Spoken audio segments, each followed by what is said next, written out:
Ngasi numidang wairang phongkiba kangleipaki mairagi pause digi maruoiba pau khara khangasaraga miyamda khodo tamjige Laiwong khanhdaba laina amana thoubal district complex leiba BSF ke personnel ahum leikatnaba ngamdana leikidabada mi paiba poknare yamna ngakpa thaudo ama oina ngarangdagi ngasi phawbagi manungda thoubal district ki DC office complex leiba humdoi suba BSF battalion ge B company post mathau tawa personnel ahum sa manaba layongda narakpadagi tunga ba hospital sing leikatnaba matung leikatnaba ngamdana leikidre haire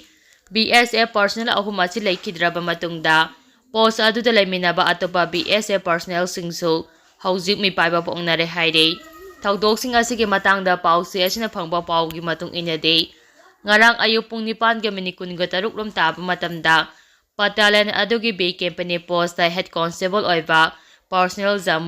Jammu and Kashmir ke Sandri Patandege Rabinder Singha Zaini Putaru Apopa SH Rao Singha Masagi Pamung da Wakal Mang Duna Lairambadege Kudakta Thoubal District Hospital da Laingke Doctor Gi Pautang Matung Ina Mahak Rims Hospital da refer Duna Laikanake Aduba Ayupung Mapangamini Pumangaram Taba Matamda Laikanaba Ngamdana Laikidabani Haide Laikidraba Rabinder Singha ge personal register number 99121516 ne Mahakontrataruk suba BSF battalion ge A company dege B company de attest tawduna leibane Mahak oba amadi thabak nabagi layong na maram oiraga leikidabane haina mari leina balayeng chathakiba doctor singna phongdoki haide thaudo aduga mai leina battalion aduge sub inspector Manish Kumar Singana Thoubal district police station report ama tarakpadige UD case number 01 Thoubal PS under section 194 BNSS Ek lising aniga sumna kunga mangage makada kes ama lapkhat ki haide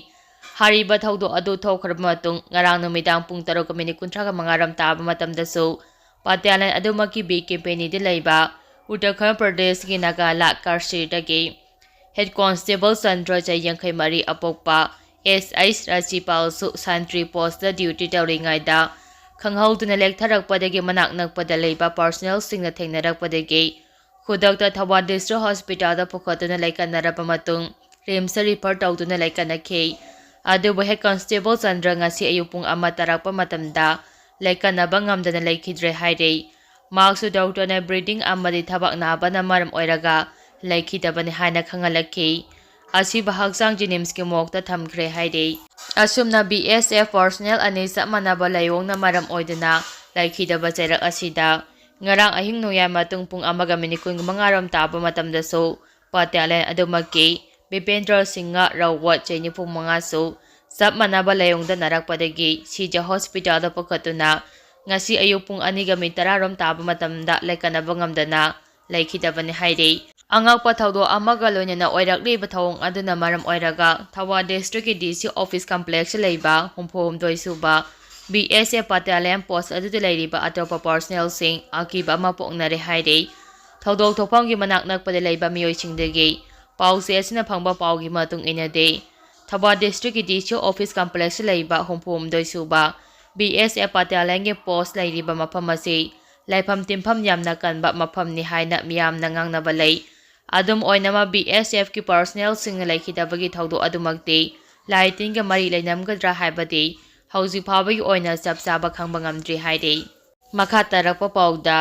kuki macha ama yauna Manipur macha ani lupa crore mapalom ge number 4 ge ko anana fare Churchampu district ge Assam tamna Scorpio car amade lakhiba kuki macha ama yauna Manipur macha ani Assam police ge tim amana lupa crore mapalom gi mamal oigadaba number 4 ge ko anana fare haide pawasin hai Assam police ki special task force ASP ki Thaupuri ba Karya Kumar pathakna lusingba team amane Manipur ki Churchampu district ta leiba imung amagi miyoi sing drug putuna Assam tamna lakada rehabege akangna ba pau ama phangbadege special task force ki kangu aduna ngasi ayuk Kamrup district ki Hazo amade Gorinshwar area da 16 thorang lokhotuna leiringai da yamna chingna ningai oiba maungda Scorpio car ama miyoi mari tongduna lakpo ubadege Police ki kangu aduna khamduna check tawba matamda sapon ke maudraga marida hapa number 4 kg amaga gram sama kuni pam phaga pangam ki haide ꯐꯒꯠꯂꯕ number 4ꯁꯤꯡ ꯑꯗꯨ ꯃꯥꯂꯦꯝꯒꯤ ꯀꯩꯊꯦꯜꯗ ꯆꯥꯎꯔꯥꯛꯅ ꯂꯨꯄꯥ ꯀꯔꯣꯔ 4ꯒꯤ ꯃꯃꯜ ꯑꯣꯏꯒꯅꯤ꯫ ꯄꯨꯂꯤꯁꯀꯤ ꯀꯥꯡꯕꯨ ꯑꯗꯨꯅ ꯒꯥꯔꯤꯗꯨꯒꯤ ꯗ꯭ꯔꯥꯏꯚꯔ ꯑꯃꯗꯤ ꯀꯣ-ꯗ꯭ꯔꯥꯏꯚꯔ ꯐꯥꯖꯤꯟꯕꯒ ꯂꯣꯏꯅꯅ ꯗ꯭ꯔꯒꯁꯤꯡ ꯑꯗꯨ ꯂꯂꯣꯟꯕꯅꯤ ꯍꯥꯏꯕ ꯍꯥꯖꯣ ꯑꯃꯗꯤ ꯒꯣꯔꯦꯁꯀꯣꯔ ꯀꯧꯕ ꯒꯥꯔꯤ ꯑꯗꯨꯗ ꯇꯣꯡꯂꯛꯄ ꯃꯤꯑꯣꯏ ꯑꯅꯤꯁꯨ ꯐꯒꯠꯈ꯭ꯔꯦ꯫ ꯂꯣꯏꯅꯅ ꯃꯈꯣꯏꯒꯤ ꯃꯊꯛꯇ ꯀꯦꯁ ꯑꯃ ꯔꯤꯖꯤꯁꯇꯔ ꯇꯧꯕꯒ ꯂꯣꯏꯅꯅ ꯃꯈꯥ ꯇꯥꯅ ꯃꯁꯤꯡ ꯍꯪꯅꯕꯒꯤ ꯊꯕꯛ ꯆꯠꯊꯔꯤ ꯍꯥꯏꯔꯤ꯫ ꯃꯈꯥ ꯇꯥꯔꯛꯄ ꯄꯥꯎꯗ ꯊꯕꯛ ꯍꯥꯞꯄꯤꯒꯅꯤ ꯍꯥꯏꯗꯨꯅ ꯃꯤꯑꯣꯏ 19ꯗꯒꯤ ꯂꯨꯄꯥ ꯂꯥꯈ 94 ꯈꯣꯝꯒꯠꯂꯝꯕ ꯃꯤꯑꯣꯏ ꯀꯦꯁꯤꯄꯤ PWGꯅ ꯐꯒꯠꯈ꯭ꯔꯦ꯫ ꯏꯝꯐꯥꯜ ꯏꯁ ꯗꯤꯁꯇ꯭ꯔꯤꯛꯀꯤ ꯄꯣꯔꯣꯝꯄꯥꯠꯇ ꯂꯩꯕ ꯀꯟꯇꯤꯅ꯭ꯌꯨꯁ ꯀꯦꯟꯁꯔ ꯍꯣꯁꯄꯤꯇꯥꯜꯒꯤ ꯗꯥꯏꯔꯦꯛꯇꯔ GS ꯃꯣꯏꯔꯥꯡꯊꯦꯝ ꯑꯃꯗꯤ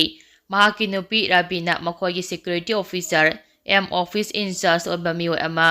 ꯊꯥꯗꯣꯛꯂꯒ ꯃꯤꯑꯣꯏ 19ꯕꯨ ꯊꯕꯛ ꯍꯥꯞꯄꯤꯒꯅꯤ ꯍꯥꯏꯅ ꯅꯝꯊꯥꯛ ꯇꯧꯗꯨꯅ ꯂꯨꯄꯥ ꯂꯥꯈ 93 ꯂꯧꯊꯣꯛꯂꯝꯂꯦ ꯍꯥꯏꯅ KCP PWG MC ꯌꯨꯅꯤꯐꯤꯀꯦꯁꯟꯒꯤ PRO ꯆꯤꯡꯈꯩꯉꯥꯟꯕꯅ ꯃꯤꯗꯤꯌꯥꯗ ꯊꯥꯗꯣꯔꯛꯄ ꯆꯦꯔꯣꯜ ꯑꯃꯅ ꯍꯥꯏꯔꯤ꯫ ꯆꯦꯔꯣꯜ ꯑꯁꯤꯅ ꯍꯥꯏ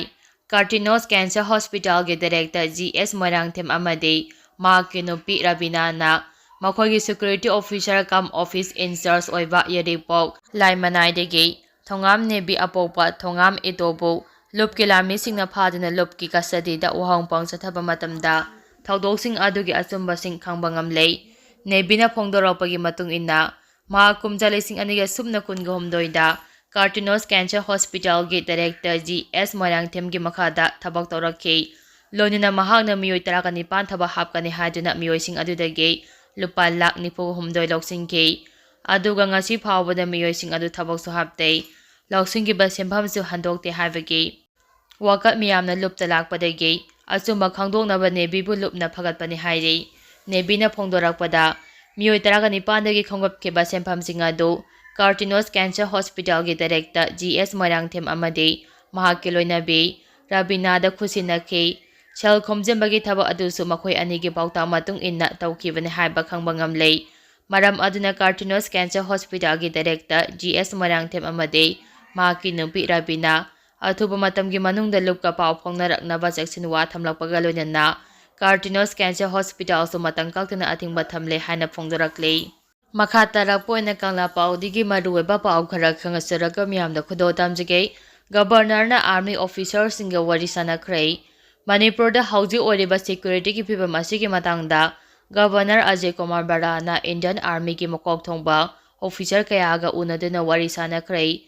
ꯏꯝꯐꯥꯜꯒꯤ ꯔꯥꯖꯚꯕꯟꯗ ꯎꯅꯕ ꯑꯗꯨꯗ ꯏꯟꯗꯤꯌꯟ ꯑꯥꯔꯃꯤꯒꯤ ꯏꯁꯇꯔꯟ ꯀꯃꯥꯟꯗꯒꯤ general officer commanding in chief lieutenant general Ramchandra Tiwari, special ꯐꯣꯔꯁꯀꯤ GOC lieutenant general Abhijit S. Pendharkar, 83ꯁꯨꯕ ꯃꯥꯎꯟꯇꯦꯟ ꯗꯤꯚꯤꯖꯟꯒꯤ GOC major general SS. Kartikeya ꯑꯃꯗꯤ IGAR ꯁꯥꯎꯊ ꯃꯦꯖꯔ ꯖꯦꯅꯔꯦꯜ ꯔꯤꯐ꯭ꯌꯨ ꯁꯤꯡꯍꯁꯨ ꯁꯔꯨꯛ ꯌꯥꯈꯤ꯫ ꯎꯅꯕ ꯑꯗꯨꯗ ꯃꯅꯤꯄꯨꯔ ꯑꯃꯁꯨꯡ ꯑꯋꯥꯡ ꯅꯣꯡꯄꯣꯛꯀꯤ ꯁ꯭ꯇꯦꯠꯁꯤꯡꯗ ꯍꯧꯖꯤꯛ ꯑꯣꯏꯔꯤꯕ ꯁꯦꯀ꯭ꯌꯨꯔꯤꯇꯤꯒꯤ ꯐꯤꯚꯝꯁꯤꯡꯒꯤ ꯃꯇꯥꯡꯗ ꯀꯨꯞꯅ ꯈꯟꯅ ꯅꯩꯅꯈꯤ꯫ ꯉꯁꯤ ꯒꯕꯔꯅꯔꯒ ꯎꯅꯈꯤꯕ ꯑꯗꯨꯗ GOCꯅ ꯃꯅꯤꯄꯨꯔꯒꯤ ꯍꯧꯖꯤꯛ ꯑꯣꯏꯔꯤꯕ ꯂꯣ ꯑꯦꯟꯗ ꯑꯣꯔꯗꯔꯒꯤ ꯃꯇꯥꯡꯗ ꯄꯥꯎꯗꯝꯈꯤꯕꯒ ꯂꯣꯏꯅꯅ ꯏꯟꯗꯤꯌꯥꯒꯤ ꯑꯋꯥꯡ ꯅꯣꯡꯄꯣꯛ ꯂꯝꯗꯝꯁꯤꯡ ꯃꯔꯨꯑꯣꯏꯅ ꯉꯥꯛ-ꯁꯦꯟꯕꯒꯤ ꯃꯇꯥꯡꯗ ꯑꯃꯗꯤ ꯂꯝꯗꯝ ꯑꯁꯣꯝꯗ ꯇꯪꯗꯨ ꯂꯩꯇꯥꯕ ꯄꯨꯔꯛꯅꯕ ꯑꯥꯔꯃꯤ ꯑꯃꯁꯨꯡ ꯑꯁꯥꯝ ꯔꯥꯏꯐꯜꯁꯅ ꯂꯧꯈꯤꯕ ꯊꯕꯛ ꯊꯧꯔꯝꯁꯤꯡ ꯒꯕꯔꯅꯔꯗ ꯄꯥꯎꯗꯝꯈꯤ ꯍꯥꯏꯔꯤ꯫ ꯃꯈꯥ ꯇꯥꯔꯛꯄ ꯄꯥꯎꯗ ꯃꯩꯇꯩꯁꯤꯡꯅ ꯅꯦꯁꯅꯦꯜ ꯍꯥꯏꯋꯦ ꯑꯅꯤꯃꯛꯇ ꯆꯠꯄ ꯌꯥꯗ꯭ꯔꯤꯕꯁꯤ ꯁꯦꯀ꯭ꯌꯨꯔꯤꯇꯤ ꯃꯇꯤꯛ ꯆꯥꯅ ꯊꯝꯗꯨꯅ ꯆꯠꯄ ꯌꯥꯅꯕ ꯍꯣꯠꯅꯕꯤꯌꯨ꯫ ꯇꯣꯝꯕꯤ ꯃꯅꯤꯄꯨꯔ ꯗꯦꯃꯣꯀ꯭ꯔꯦꯇꯤꯛ ꯑꯦꯂꯥꯏꯌꯦꯟꯁ MDAꯒꯤ ꯄꯣꯂꯤꯇꯤꯀꯦꯜ ꯄꯥꯔꯇꯤ 9ꯒꯤ ꯃꯤꯍꯨꯠꯁꯤꯡ ꯌꯥꯎꯕ ꯇꯤꯝ ꯑꯃꯅ ꯃꯅꯤꯄꯨꯔ ꯒꯕꯔꯅꯔ AK ꯕꯥꯂꯥꯒ ꯎꯅꯗꯨꯅ ꯊꯣꯛꯂꯤꯕ ꯏꯔꯥꯡ ꯑꯁꯤꯒ ꯃꯔꯤ ꯂꯩꯅꯅ ꯃꯦꯃꯣꯔꯦꯟꯗꯝ ꯄꯤꯁꯤꯟꯈ꯭ꯔꯦ꯫ ꯄꯤꯁꯤꯟꯈꯤꯕ ꯃꯦꯃꯣꯔꯦꯟꯗꯝ ꯑꯗꯨꯗ ꯅꯦꯁꯅꯦꯜ ꯍꯥꯏꯋꯦ ꯑꯅꯤ 37 ꯑꯃꯗꯤ 102ꯗ ꯃꯩꯇꯩꯁꯤꯡꯅ ꯑꯀꯤꯕ ꯌꯥꯎꯍꯟꯗꯅ ꯆꯠꯍꯜꯂꯨ, ꯏꯟꯗꯤꯌꯥꯒ ꯊꯪꯅꯔꯤꯕ ꯃ꯭ꯌꯥꯟꯃꯥꯔ ꯃꯅꯤꯄꯨꯔꯒꯤ ꯀꯤꯂꯣꯃꯤꯇꯔ 397 ꯁꯥꯡꯕ ꯕꯣꯔꯗꯔ ꯐꯦꯟꯁꯤꯡ ꯑꯊꯨꯕꯗ ꯂꯣꯏꯁꯤꯜꯂꯨ, ꯂꯝꯗꯝ ꯑꯁꯤꯗ NRC ꯑꯊꯨꯕꯗ ꯆꯠꯅꯍꯜꯂꯨ, ꯂꯥꯟꯖꯦꯟꯅꯗꯨꯅ ꯂꯩꯔꯤꯕ ꯃꯌꯨꯝ ꯃꯀꯩ ꯂꯩꯇ꯭ꯔꯕ